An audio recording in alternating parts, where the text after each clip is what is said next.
Last year I had the unexpected challenge of acting in a feature movie, and although I'm not an actor, I found myself in the company of some of South Africa's best, including Grant Swanby, well known since the earliest days of Isidingo right up until the 2016 hit movie Beyond the River.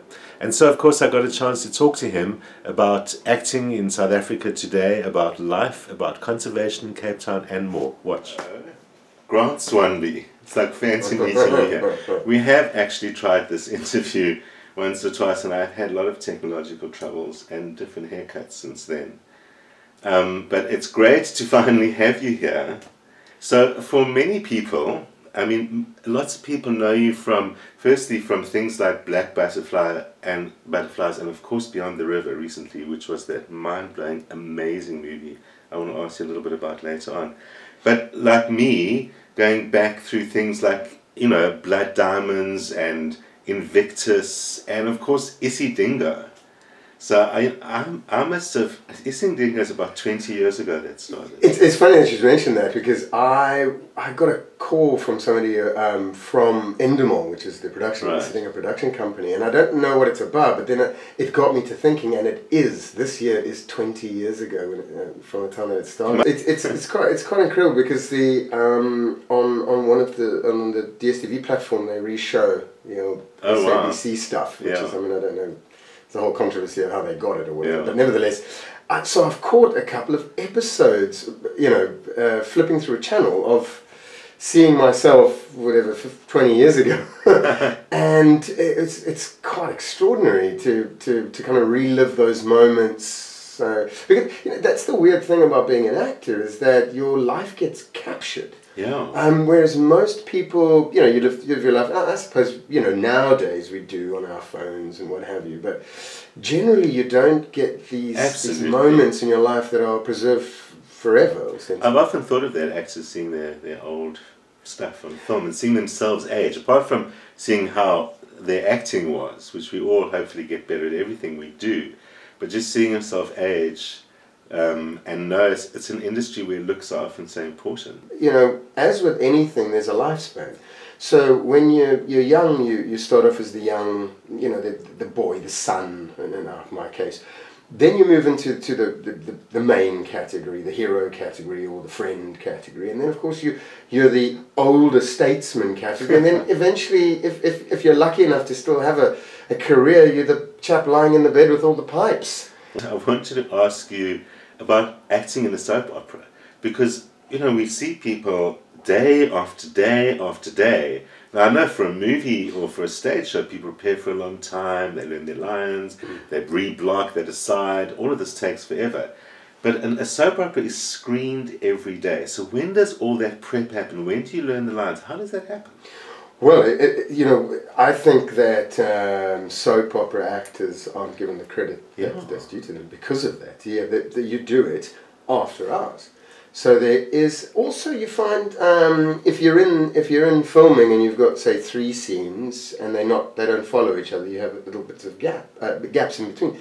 But that's when you're learning your lines and preparing. The positive side, in a sense, is that, well, there's 2 things. The one is that you don't film it from so many different angles. You kind of film it a little like a stage play with 3 cameras at once. So it cuts down the time that you do that.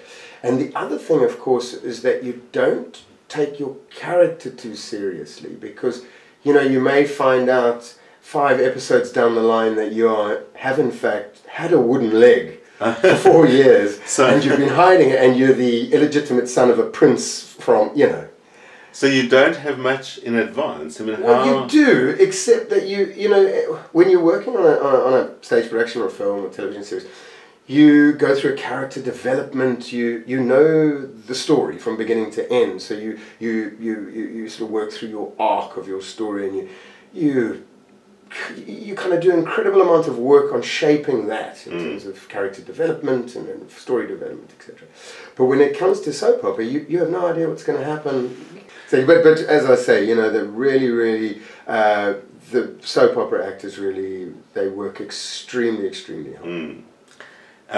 Film acting, as I said, was obviously very hard, and stage acting. So because after doing the film, I decided, okay, obviously stage acting is much easier because at least you have a linear sequence, things happen in order of time, and you know, so because there's no redoing, whatever, you get fully into it, and you live this moment every night, or is it not like that?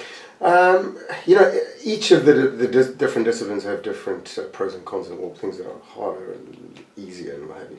And the thing about theatre that's great is that linear time. You know, you walk on at that moment, you walk off. You give 110% kind of concentration for that period of time. The difficulty, of course, is that you don't have a second go at it, right, and that it's live, and you sometimes find it can be a little frustrating. Excuse me.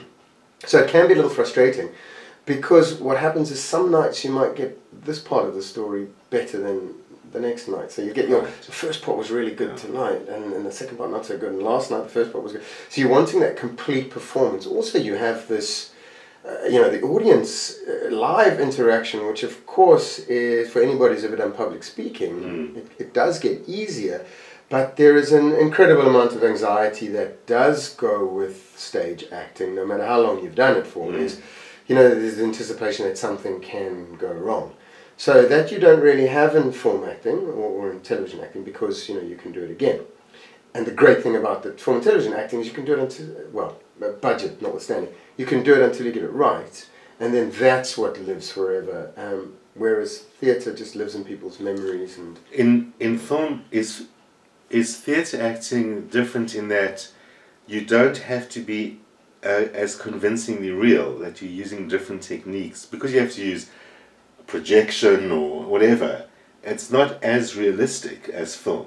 Is that a difference in acting?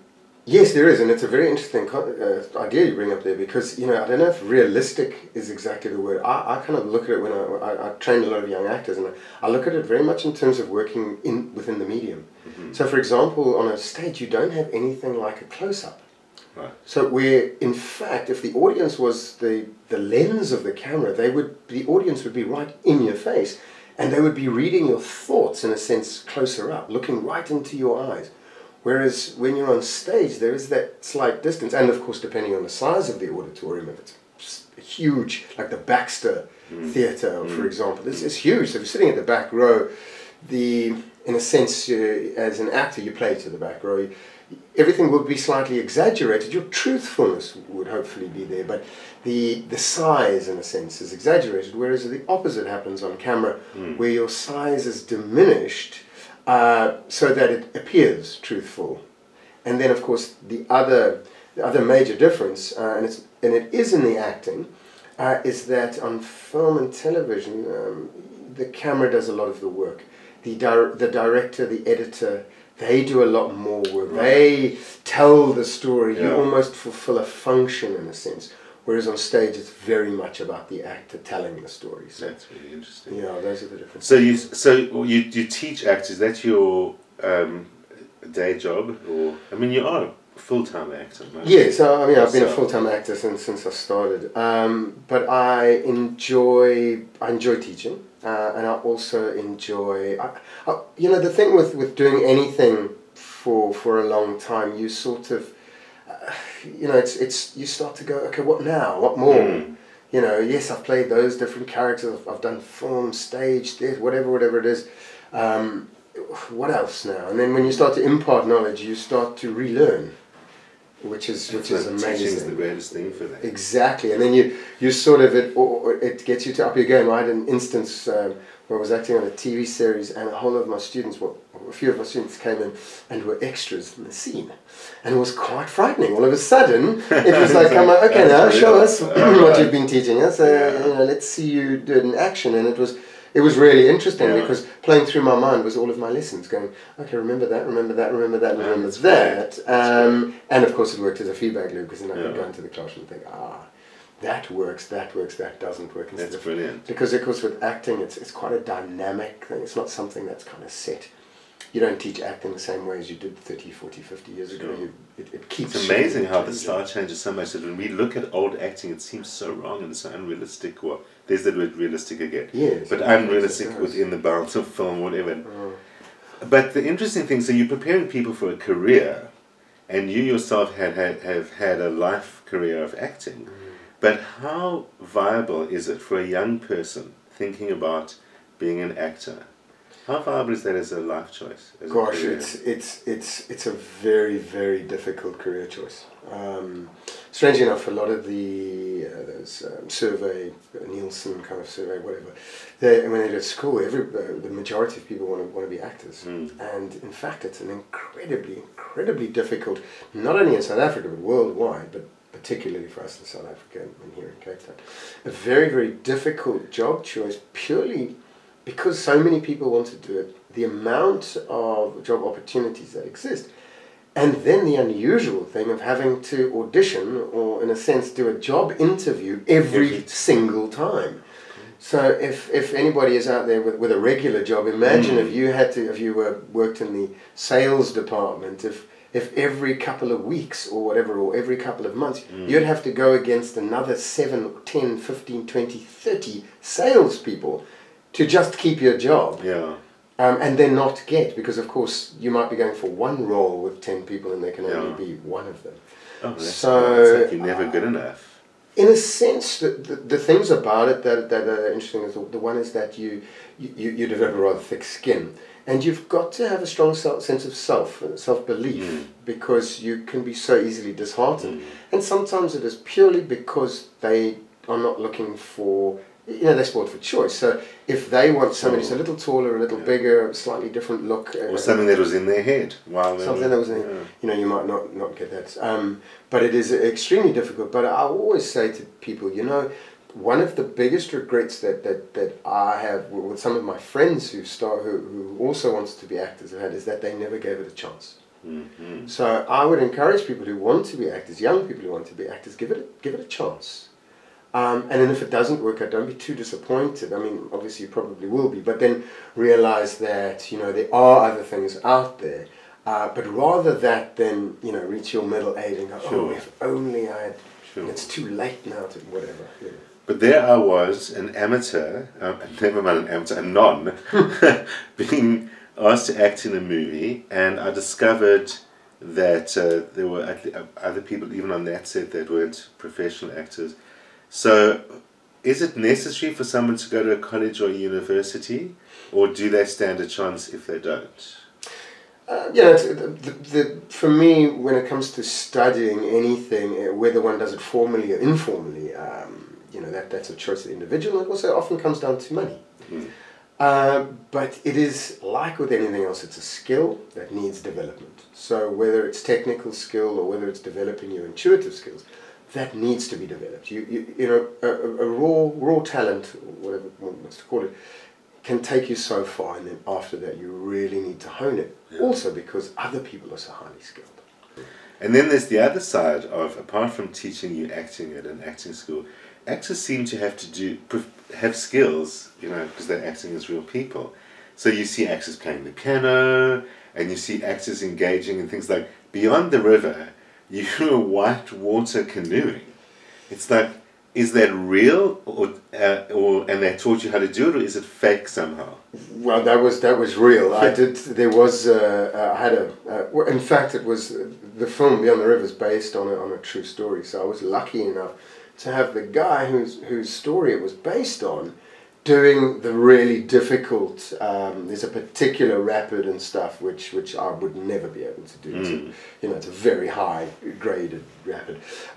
So he got to do that for me, thank goodness. But the general canoeing, and if anybody's ever tried it, it's extremely challenging. So learned how to do it. I had someone training me, an Olympic canoeist, which was fantastic. Wow. But that, so it's hard work. Yeah, you've still got to actually do it. You can have somebody show you. Firstly, you've got to have to do it, and also there's this other thing that in real life there's a certain amount of it suits us. Like action heroes want to go canoeing, and you might be not that kind of person in real life. Now you've got to do this really sporty, active thing, and so you've probably got some psychological barriers to face for those types of things. Yeah, I think it's a lot. It's actually the opposite. As an actor, you get to do and be all these things that you wouldn't have been in real life, and that is exciting. So you can go from being I was in a film where I was a really nasty colonel in the army in the Anglo-Boer War, to perhaps being an accountant, to then being a white war, a canoeist, and then and then different accents and all kinds of different characters. So in a sense, you get to. I think of it pretty much as you allow yourself to be a little child again. So all of a sudden you can be 5 years old and play act, that is a job, and that's the real plus. I once interviewed Megan Furness, who runs Improguise, the improvisation theatre group, and I know you've done improv in the past as well. So that's kind of a whole other level of the same thing.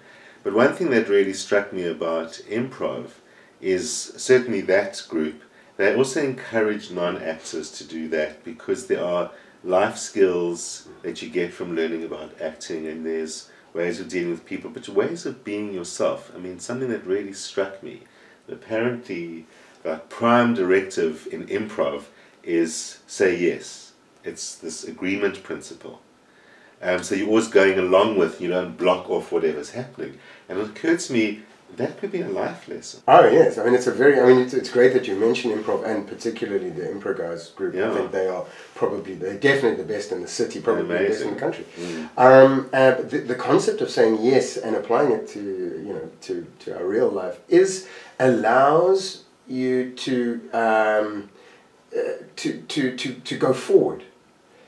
We so often in life are afraid of change, afraid of anything that doesn't, sort of colouring outside the lines in a sense. We get so afraid of that because we're comfortable in what we do and how we exist. And of course there's a certain amount of that is for our self-preservation, but I think if we did say yes a lot more and did allow ourselves, and also it doesn't matter how old you are, often when you get older you sort of, oh no, I've got to limit myself, and for no particular reason other than a self-censorship. But to go out there and just try something that you've never tried before, or just say yes to something that you haven't, provided it's not going to put you in any danger, to do that really is something that I think we could all benefit from. It could be life-changing. Because the more I think about it, there's this strange parallel between a lot about what spiritual lessons try and teach us and what acting is. So in the sense of things like, who are you really? Who's your actual identity? This identity, this personality, supposedly, if you accept the idea of a soul, isn't the self. And so we inhabit this personality, but we aren't really it. And an actor inhabits these different personalities that all represent something about a human being, or what it means to be human very often. And it's the same process that you eventually have to ask the question, am I this person, or who is me in all of this? Yes, it's exactly. I mean, there's so many parallels with that, with the acting. I mean, even to the degree that sometimes when I'm acting, I work chakrally. Looking at where my energy is coming from as the character, as the person. I mean, it's slightly different in a sense to what you're saying, but there are so many. I mean, acting is life. You're mirroring. I think Shakespeare holding a mirror, as it were, to nature. So what you're doing is you're reflecting back to people what their lives are like. And in the process of being somebody else, you're looking at motivation, who intrinsically are we, and fascinating, and on a spiritual level, really interesting from an acting perspective. Which, I mean, at least partly explains why we even have acting or art, I suppose. Other kinds of art that all get us to reflect on who are we. And why we relate so strong to film and television is because we literally keep seeing bits of ourselves getting mirrored back the whole time. As human beings, especially seems like over the last while, everything seems about result and about going towards something. You've got to be going towards what exactly. Really are we going towards? Whereas art allows us to reflect. Right. And in a sense that many people would probably disagree, but those of us in the artistic fields would give it as much importance. The other thing that I know, other than acting, that you are involved in and interested in is conservation. And I know that you're big on conservation, on water management. What have you been doing with it? I know you've got some projects on the go. Well, very much dry land. I'm into something called permaculture, which is a form of land use management, really, and in the broader environmental conservation fields. But we have it's a project out in the Little Karoo where we train and develop dryland sustainable farming models, not only farming but land use and sustainable living models, where you're living in tune with nature in a sense, and particularly because it's in the Little Karoo, because we're in South Africa where we're so water starved, water becomes a really big part of it, and how to manage water. And I think one of the biggest problems that we do have is, I suppose, as human beings generally, that we don't think of ourselves as being part of a system. We sort of only think of ourselves in isolation. But I think this drought will be broken and we will go into wetter patterns again, but we definitely have to manage going forward for less water. And to be realistic about what impact so many humans will, and of course animals that feed the humans and domestic animals, etc., how much impact that has on the environment. So what about theatre or film as an educational medium then? Teaching young people about those issues, etc., through theatre or film. So is there a way to be didactic on film or on stage in a way that people still respond to it as theatre or film? Theatre is a very interesting one, because film we are in a sense spoilt, because we so often look at these really big budget international things, and I think a lot of education when it comes to any kind of conservation really need to start when people are really young, with the youth, and especially with small children. When they stop littering, when they start to save water, when they start, those are the sort of life lessons that, well, of course, then they hold through the rest of their lives. And theatre is amazing, right? Because you can have a small kid who's used to watching the most sophisticated channels, the cartoon channels and what have you on television, but give them a simple piece of theatre and it's so magical because it's happening before their eyes that it and it can be so simple, yet they're enraptured and they are absolutely taken in by the message and what have you. So I know there are theatre companies doing that. We need more of that, and it needs to be supported too. I think that for people when they're older, the messages that work, and of course I'm open to correction, are ones that are not so strongly didactic, ones that tend to have a message that is not sort of in your face. We are so, in a sense, we have things thrown at us all the time. We get deconscientized to this kind of, it's like, oh, not again, this thing. Somebody's telling me this again, and I know. So we switch off, and so it's really nice when something, and often I've produced quite a lot of theatre that my wife has written and directed, a lot of Afrikaans stuff, and always in that is a strong environmental message, but not anything too overt. But if you start to think back on what you saw, there will be a strong message that will come out about how we react. Just to mention, your wife is the award-winning playwright and theatre director, Nicola Hanekom. And so finally, what are you working on now? Are we expecting to see you on our big screens, our small screens, where we? Well, I mean, I've got two films that I have parts in. I'm not the main part in, coming out this year. One's called The Rechi, which is about a war. So I'm sort of the conscience of the film. And then the other one, I play a minister, preacher, in the Ellen Paki story. I think it will just be called Ellen, there was a story of a woman in Lavender Hill, a true story of a woman who she killed her son, who was a drug addict. And they've dramatized that with in a remarkable cast, and shot in Lavender Hill. And I play her minister, Ellen's minister, and so that's coming out later. That's coming out this year as well. I'm embarking on a small workshop, short film project with students, with young actors at the moment, which I'm really excited about. And then July, August, I'll go and shoot a film in Mauritius, which is going to be really nice. Oh, that's the other night. The perks of acting. What about those? You go to all these amazing places. When one can. When yes. you can, and Yes. presumably without much spending money. That's not like you're going on holiday. But it's been really great. Thank you. Thanks for coming. Thanks for helping me in my microscopic moments of doing the bucket list that I never knew I had, acting moment. And I look forward to seeing what your next project is all about. Oh, thank you. It was great being here. Thanks, Grant. Well, while there's probably not much chance of me acting in a movie again, there certainly will be more great interviews with great people in the future, so keep watching. And of course, watch again next week for another episode, Friday at the usual time. I'll see you then.